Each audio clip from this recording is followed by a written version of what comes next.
Então, são poucos versículos nesta noite. Vamos ler e explicar e explanar a respeito dos mesmos, mas a nossa intenção não é demorar demasiadamente, até porque nós queremos ainda orar ao final do nosso culto. Amém? Intercedendo por todos nós. Diz assim a palavra do Senhor, Tiago, Epístola de Tiago, no seu capítulo de número 5, versículos de 7 a 11. Sede, pois, irmãos, pacientes até a vinda do Senhor. E eis que o lavrador guarda com paciência o precioso fruto da terra. Eis que o lavrador aguarda com paciência o precioso fruto da terra, até receber as primeiras e as últimas chuvas. Sede vós também pacientes e fortalecei o vosso coração, pois a vinda do Senhor está próxima. Irmãos, não vos queixeis uns dos outros, para não serdes julgados. Eis que o juiz está às portas. Irmãos, tomai por modelo no sofrimento e na paciência os profetas, os quais falaram em nome do Senhor. Eis que temos por felizes os que perseveram firmes. Tendes ouvido da paciência de Jó, e vistes que fim o Senhor lhe deu, porque o Senhor é cheio de terna misericórdia e compassivo. Vamos orar. Senhor Deus e Pai celestial, nós queremos te agradecer pela tua palavra e queremos te pedir aqui, Senhor Deus, que o Senhor venha falar conosco de maneira simples, de maneira objetiva, de forma clara, pois precisamos ouvir a tua voz para a nossa vida, Pai. No meio da semana, Pai, na quarta-feira, também é dia de ouvirmos aquilo que o Senhor tem a nos dizer. Obrigado por tudo, nós te oramos assim, em um nome santo de Jesus Cristo. Amém. Meus irmãos, eu começaria dizendo para vocês que o tema central da epístola de Tiago é, na verdade, a prática da palavra. Então, Tiago vai nos ensinar, de forma muito clara, a importância de não apenas sermos ouvintes da palavra de Deus, mas de sermos igualmente praticantes desta mesma palavra. Então, o cristão não deve apenas ouvir, mas ele deve praticar. Ele não pode ser apenas um teórico, mas ele tem que levar a sério esta palavra e viver com base nela. É assim que deve ser a nossa vida. E é justamente na epístola de Tiago que ele mostra a importância da praticidade da nossa espiritualidade. Ninguém aqui deve ser santo dentro de casa, escondido, dentro de um mosteiro. Não, nós precisamos ser santos no dia a dia da nossa existência. Não é uma santidade impossível, não é uma vida que seja algo muito além, só para poucos escolhidos, não.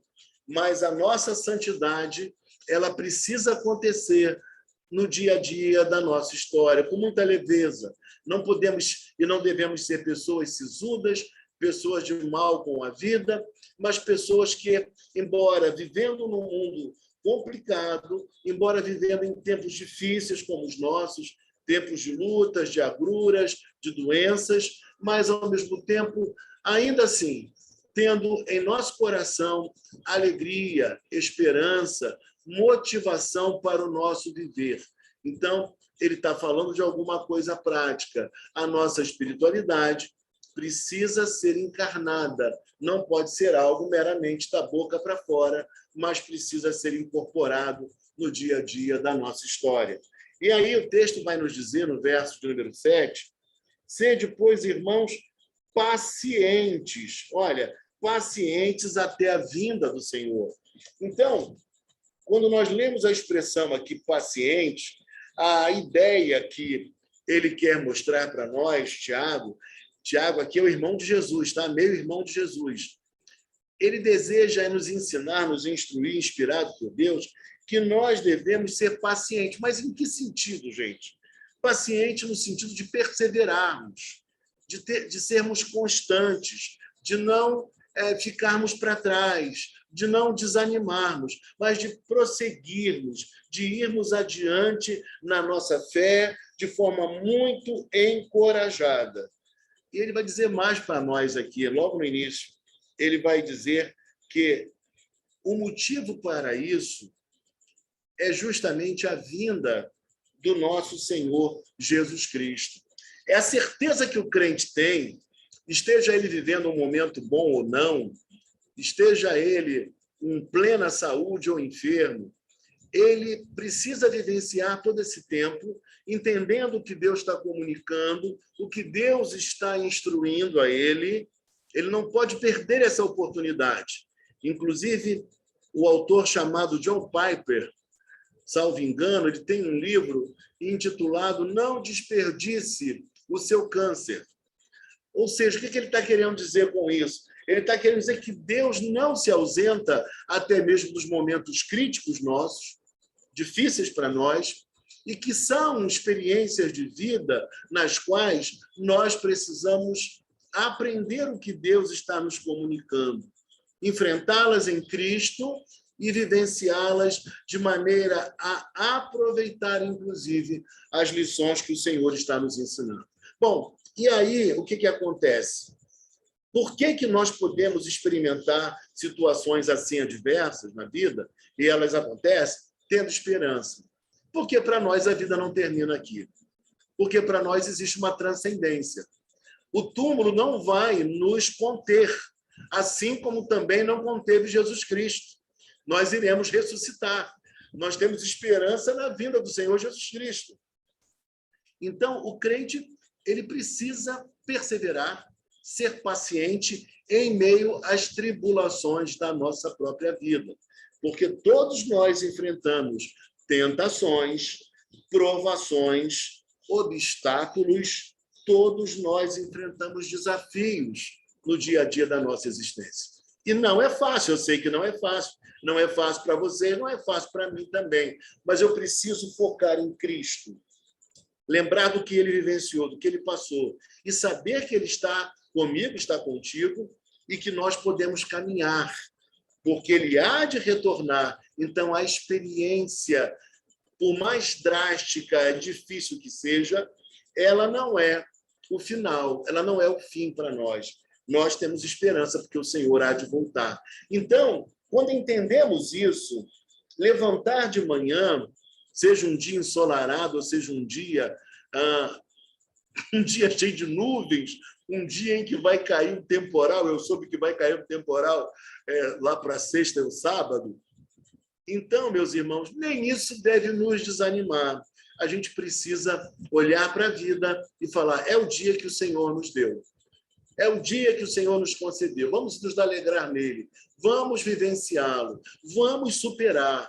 Vamos vencer. Contar uma história. Vamos vivenciar tudo que estamos tendo que ver pela frente e enfrentar, mas entendendo que Deus está conosco e que a nossa experiência de vida, ela, além de fortificar a nossa fé, ela também servirá para entusiasmar, para trazer esperança e motivação às pessoas que estão ao nosso lado e que, por acaso, estejam passando por momentos também difíceis. E aí ele fala mais. Eis que o lavrador aguarda com paciência o precioso fruto da terra. Ele está querendo dizer para mim e para você que, da mesma forma que o agricultor ele planta, ele coloca semente e ele aguarda, da mesma forma também nós devemos ter paciência, porque no tempo certo, com a bênção de Deus, querendo Deus, nós colheremos, nós ceifaremos. Então, o que ele está dizendo é o seguinte, o cristão, mesmo em meio a perseguições, a tribulações, a problemas, a enfermidades, a crises econômicas, ele precisa confiar em Deus e, da mesma forma que um agricultor faz, ele deve sim, ele deve com paciência esperar o fruto da terra. Irmãos, ninguém consegue estabelecer-se de maneira tão breve. Aqueles que estão buscando ainda uma colocação profissional, crescer na vida, melhorar financeiramente, saibam que é a luta de uma vida inteira. Saiba que aquilo que nós empreendemos não é fácil, não. Leva tempo e nós precisamos, de forma paciente, trabalhar em Deus, acreditar até o momento da colheita, porque cada fruto tem o seu tempo apropriado, e isso nós precisamos compreender na nossa vida, na nossa história, tá bom? Então, isso é muito importante que nós falemos também. Então, ele fala aqui, ó, até receber as primeiras e as últimas chuvas. Segundo o autor William MacDonald, ele fala que as primeiras chuvas são aquelas chuvas que possibilitam que aquilo que foi plantado, que foi semeado, venha a germinar. É isso que acontece. E, em segundo lugar, quando ele fala sobre as últimas chuvas, é aquela chuva que vai trazer, finalmente, a frutificação. É aquelas chuvas que aconteciam aproximadamente em outubro, né, pensando lá em Israel, e essas chuvas, elas traziam, finalmente, o crescimento, a maturação, para que o fruto pudesse ser, de fato, colhido. Então, veja que tudo que Deus prepara tem uma organização. As primeiras chuvas, elas tinham um propósito, para que germinasse. E as últimas chuvas, elas eram aquelas que davam a força, o crescimento, o momento preciso para que o fruto fosse, de fato, arrancado, ceifado. E aí eu digo para você nesta hora, não é diferente contigo, não é diferente comigo, não importa aquilo que esteja sendo vivido por você, o seu momento. Ainda assim, nós temos que compreender que há um tempo preciso.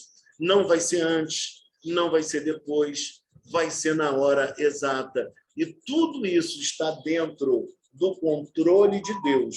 O agricultor, ele semeia, mas ele não sabe as circunstâncias, ele não sabe como o tempo vai funcionar, como vai acontecer naquele período, ele não sabe, mas ele precisa fazer aquilo que é necessário para a sua sobrevivência, ele precisa acreditar, ele precisa continuar, e assim deve ser com você e deve ser comigo também. Nós não podemos parar pelo caminho, temos que ser pacientes, neste sentido de perseverança, de continuidade. É isso que nós precisamos fazer. É por isso que a mensagem aqui, ela não toca apenas na questão da prosperidade ou da saúde, mas fala, inclusive, sobre a nossa própria espiritualidade, a nossa fé.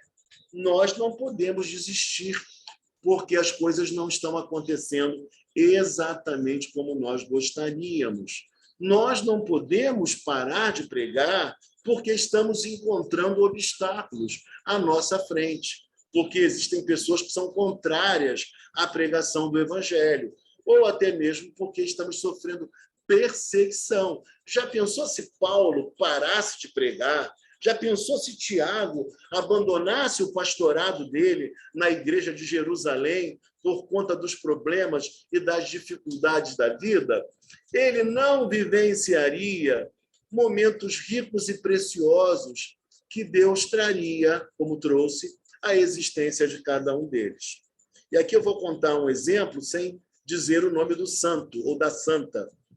Essa semana eu pude visitar uma pessoa e algo me encheu de muita alegria, quando eu pude perceber que aquela pessoa, ela tem um envelope no qual ela guarda as pregações anotadas, os comentários das pregações minhas e também do Ricardo, tudo guardadinho ali. Então, o que me levou a pensar que, embora possam existir pessoas que estejam desinteressadas quanto ao Evangelho, Existem outras que estão muito interessadas, estão querendo ouvir, crescer no conhecimento, no aprendizado, e isso é maravilhoso, é de fato estimulante para nós que pregamos o Evangelho. Mas nós não podemos parar pelo caminho. Nós precisamos o quê? Dar continuidade, sermos pacientes, perseverantes, aguardando que o fruto venha de fato estar pronto para a colheita. E deve ser assim. Pessoas às vezes estão desanimadas. Daqui a pouco Deus trabalha no coração delas e elas passam outra vez a sentir um entusiasmo incrível com a fé.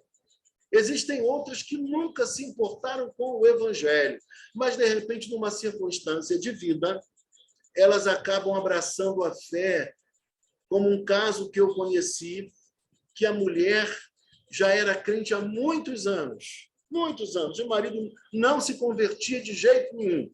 Ela já estava um tanto quanto desalentada, mas, para surpresa dela, Deus tocou no coração do marido e o marido abraçou a fé em Jesus Cristo. E o mais incrível, ela não era uma pessoa muito fervorosa, e o marido se tornou mais fervoroso do que ela. Aquele que até então desconsiderava a fé, não se importava, não queria ouvir, e passou a ser uma pessoa extremamente dedicada à obra de Deus e também à sua própria espiritualidade. Então, meus irmãos amados e queridos, essas coisas não devem nos paralisar. Nós não devemos ficar acanhados por conta dos empecilhos, das dificuldades vivenciadas por todos nós no exercício da nossa fé. Ah, mas meus amigos não querem ouvir. Ah, eu queria tanto que os jovens que são meus amigos fossem à igreja, mas eu convido, ninguém vai. Continue convidando, continue orando, porque vai chegar o momento em que eles irão. Aqueles que Deus quiser salvar, eles se chegarão a nós, estarão junto conosco, mas não deixe de pregar o Evangelho. Então, são situações assim que nós precisamos pensar. E aí o texto diz, olha, veja comigo o versículo seguinte, versículo 8.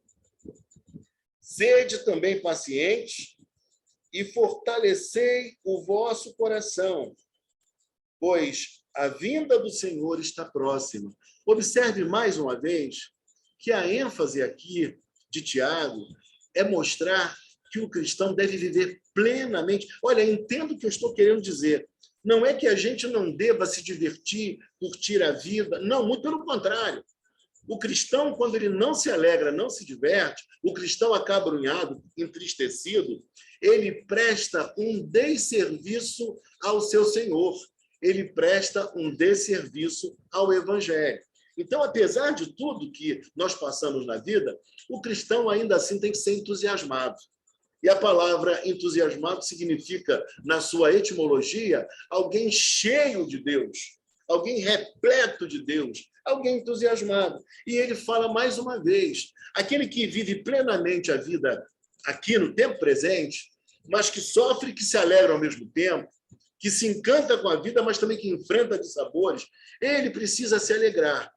Mas um dos motivos também pelos quais ele deve se animar é porque ele tem a convicção, a certeza que o dia do Senhor vai chegar, que o Senhor vai voltar. E é isso que ele enfatiza. Mais uma vez, ele fala a mesma coisa com palavras diferentes. E ele fala também algo importantíssimo aqui. O nosso coração precisa ser fortalecido no Senhor. Tá? E o que isso tem a ver com você e comigo? Existe uma virtude muito importante, uma virtude chamada virtude cardeal, que é a virtude da fortaleza. Todos nós, mais cedo ou mais tarde, gente, presta atenção nisso, tá? É importantíssimo. Todos nós, mais cedo ou mais tarde, precisaremos exercitar essa boa virtude da fortaleza. Porque todos nós, mais cedo ou mais tarde, passaremos por infortúnios, todos nós passaremos por crises conjugais, todos nós teremos dificuldade em nossos negócios. Todos nós, mais cedo ou mais tarde, vai acontecer alguma coisa assim. E nós precisamos, nessas horas, da virtude da fortaleza. Ter um coração fortalecido em Deus.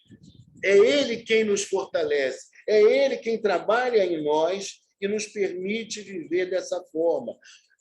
Mas existe uma cooperação nossa.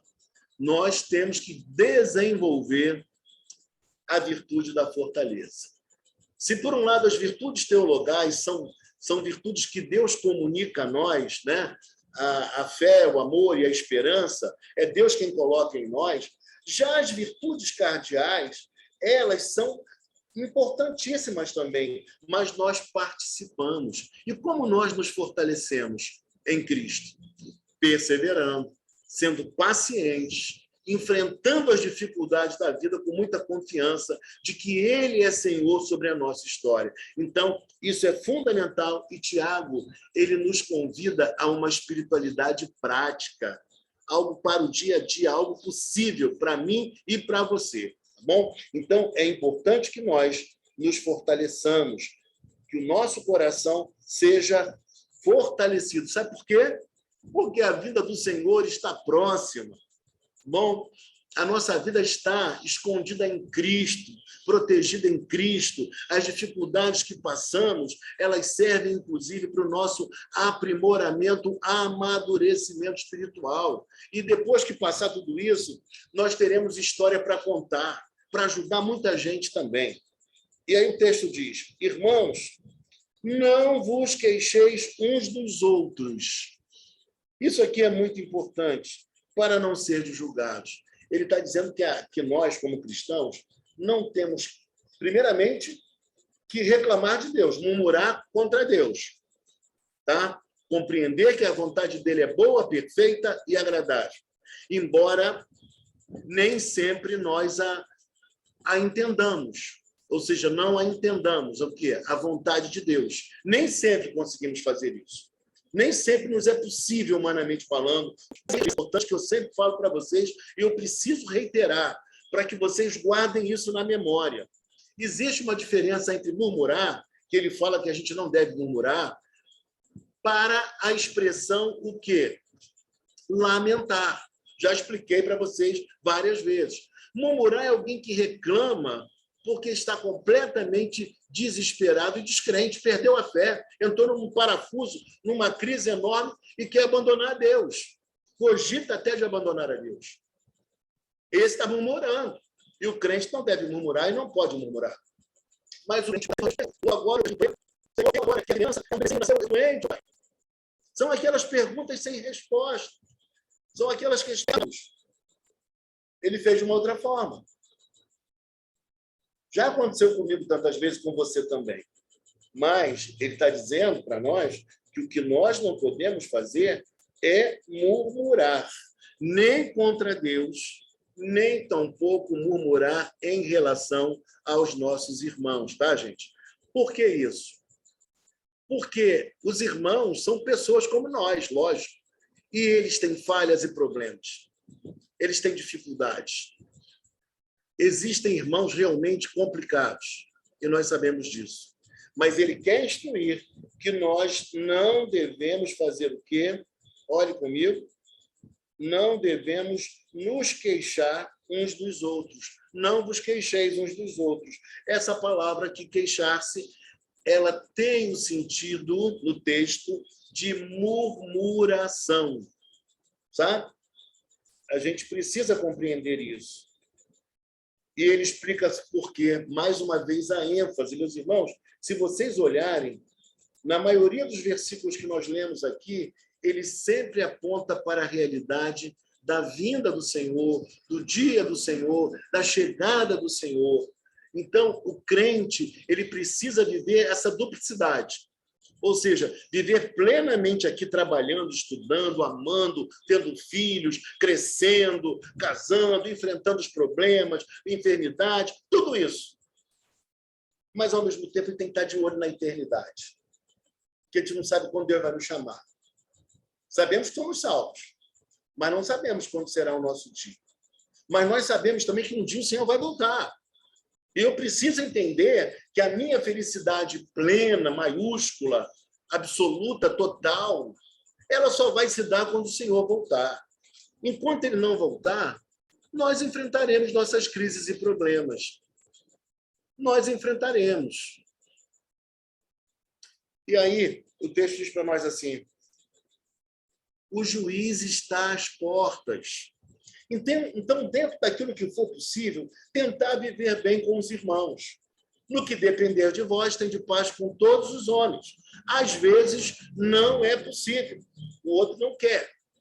Mas, dentro do possível, nós temos que empreender todo o esforço. Tá? E aí o texto vai dizer para nós, qual é o motivo para a gente estar com a nossa casa organizada? Com a nossa vida em dia? Porque, por um lado, o Senhor pode nos chamar. Mas, por outro, também o Senhor está às portas. Quando a gente menos esperar, o Senhor vai voltar. Então, nós temos segurança nisso. Mas viver plenamente o hoje, trabalhando, se dedicando, enfrentando os problemas, tomando os remédios, fazendo a alimentação que o médico orientou, tudo aquilo que é necessário, mas sabendo que a qualquer hora o Senhor nos chama, que a qualquer hora o Senhor volta, mas nós estamos realmente alicerçados nele. E a nossa motivação por viver uma vida coerente se dá tanto pelo novo nascimento que tivemos em Cristo, como também pelo anseio que deve brotar em nós, pela chegada do Senhor, pelo retorno de Jesus Cristo. Bom, e aí para a gente caminhar para o final. Irmãos, tomai por modelo no sofrimento e na paciência os profetas, os quais falaram em nome do Senhor.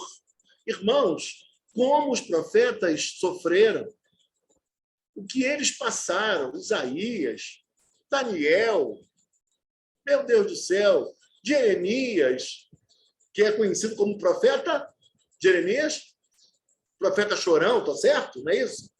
Irmãos, lutas sobre problemas, mas nós vivemos numa sociedade, numa época em que a gente parece que quer viver aéreo, achando que tudo vai ser às mil maravilhas, que não vai ter dificuldade. Aí os falsos profetas, eles ganham espaço, enganam a nós, levam o nosso dinheiro, levam aquilo que a gente conquistou, porque eles só sabem enganar. Eles enganam os incautos. Mas nós que estamos alicerçados na palavra, nós sabemos que a própria palavra de Deus já nos instruía. Por exemplo, no Evangelho de João, capítulo 16, versículo 33, no mundo passais por aflições, mas tende bom ânimo, eu venci o mundo.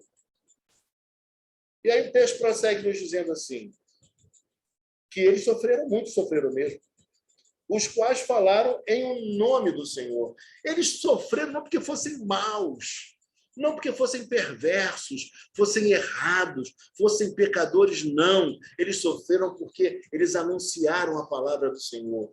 Eles enfrentaram as autoridades da época e falaram da palavra, da Escritura Sagrada. Eles falaram daquilo que estava na lei. Eles confrontaram as autoridades. E, por conta disso, eles incomodaram. E, por incomodar, eles tiveram o destino que tiveram. Da mesma forma, Jesus Cristo. Você acha que se Jesus Cristo fosse essa pessoa que as pessoas imaginam e criam a imagem de alguém meio tolo, meio bobo, que fazem tudo com ele não fala nada, ele não faz nada, você acha que matariam Jesus Cristo da forma que Cristo foi crucificado? Cristo passaria o que passou? Não, claro que não. Ele não incomodaria ninguém, mas ele incomodava, e por isso ele passou o que passou. E nós precisamos compreender isso à luz da Bíblia Sagrada, minha gente. A gente precisa entender as coisas de Deus. E é isso que está faltando nesses dias a muitos irmãos, né? Esse conhecimento das Escrituras para compreender aquilo que Deus, na verdade, está realizando, o que ele está fazendo. Bom, e aí o texto diz assim, eis que temos por felizes os que perseveraram firmes. Então, olha só que coisa, porque existe uma bem-aventurança, existe uma felicidade, veja que o texto fala em felizes, então existe uma bem-aventurança para com aqueles que se mantiveram firmes. Aqueles que não só olharam para o agora, aqueles que não pensaram só no prazer fácil desse tempo, desse momento, mas aqueles que contemplaram a transcendência, a eternidade, a vontade de Deus, o propósito de Deus na nossa existência. E aí, o texto diz, tendes ouvido da paciência de Jó. Todo mundo conhece a paciência de Jó. Um homem que perdeu tudo, que sofreu muito, mas que foi contemplado por Deus, com um quadro completamente diferente no final da sua vida e da sua história. Deus deu a ele tudo em dobro. E aí alguém perguntou, mas ele, na verdade, perdeu os filhos dele. Sim, mas agora ele tem, na eternidade, ele tem uma quantidade expressiva e também tem novos filhos. Ele tem o dobro também de filhos. Então, isso é maravilhoso quando a gente olha para a Bíblia Sagrada e percebe que a Bíblia ela é profundamente atual e ela tem respostas para as nossas crises e para as nossas dores também. É isso que a gente precisa entender e contemplar nas Escrituras Sagradas. Quando a gente pensa assim, meus irmãos, a nossa vida ela se faz bem diferente, porque a nossa espiritualidade ela é demonstrada de forma muito clara. Então, é o que nós precisamos pensar e precisamos refletir no dia a dia da nossa história. Não temos que perder a nossa esperança, não podemos perder demais, de forma alguma, quero dizer, a nossa fé e o nosso encorajamento. Porque os momentos podem ser difíceis, mas Deus está conosco e o nosso final, ele não vai ser negativo. Ou seja, nós temos uma viva esperança, nós temos uma promessa de vida eterna. Olha só o que diz a palavra de Deus, para nós sermos bem fiéis ao texto, lá em Jó, capítulo 42, versículo 10. Mudou o Senhor a sorte de Jó, quando este orava pelos seus amigos. E o Senhor deu-lhe o dobro de tudo o que antes possuíra.